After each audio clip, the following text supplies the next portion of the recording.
एक कॉन्ट्रैक्ट मतलब क्या, कॉन्ट्रैक्ट के टाइप्स क्या क्या होते हैं, कॉन्ट्रैक्ट मतलब क्या होता है, कॉन्ट्रैक्ट में कौन सी चीज़ें होती है, ऑफर मतलब क्या होता है, एक्सेप्टेंस मतलब क्या होता है, ये सारी बेसिक चीज़ें अबाउट अ कॉन्ट्रैक्ट हमें दी गई है कहाँ पर, हमारे सबसे बड़े चैप्टर इंडियन कॉन्ट्रैक्ट एक्ट के यूनिट नंबर 1 में। Hey, hi everyone, this is CA Kaushik S. Agarwal, your friend mentor teacher for CA Foundation and Interlevel. RTR 2, chapter number 2, Indian Contract Act, Unit 1, Part 1.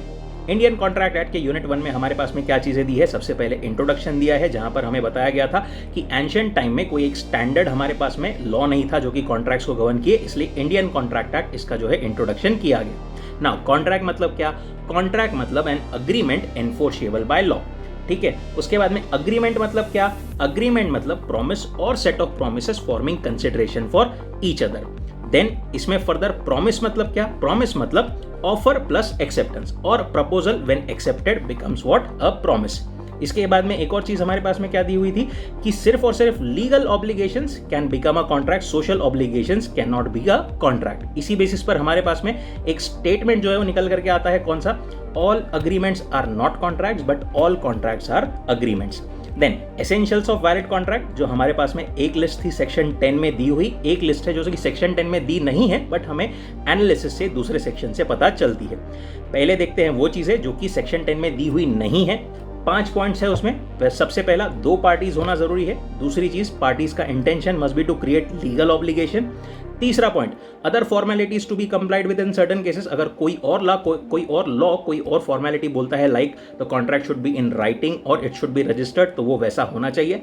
Fourth, certainty of meaning, contract certain होना चाहिए, indefinite या vague नहीं होना चाहिए। And possibility of performance, contract should be capable of performance.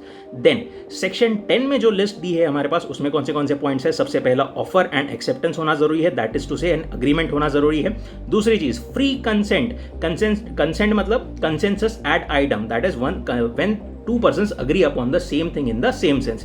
इतना ही नहीं, consent का free होना जरूरी है, that is not caused by coercion, undue influence, fraud, misrepresentation और मिस्टेक। तीसरी चीज, capacity of the parties must be capable. इसमें 3 चीजें थी हमारे पास में कि ही और she should be age of basically of age of majority 18 years और अबव। दूसरा पॉइंट ये था कि साउंड माइंड का पर्सन चाहिए, और तीसरा पॉइंट ये था कि not specifically disqualified from contracting by any other law. Fourth point जो निकल करके आता था इस लिस्ट में, वो था हमारा कंसिडरेशन होना जरूरी है कॉन्ट्रैक्ट में। देन कंसिडरेशन लॉफुल होना चाहिए, साथ ही ऑब्जेक्ट भी जो है वो लॉफुल होना चाहिए। And lastly, not expressly declare to be void जो है कॉन्ट्रैक्ट में रहना चाहिए, कोई और स्पेसिफिकली कॉन्ट्रैक्ट को आपको वॉइड डिक्लेयर नहीं किया हुआ रहना चाहिए लॉ ने।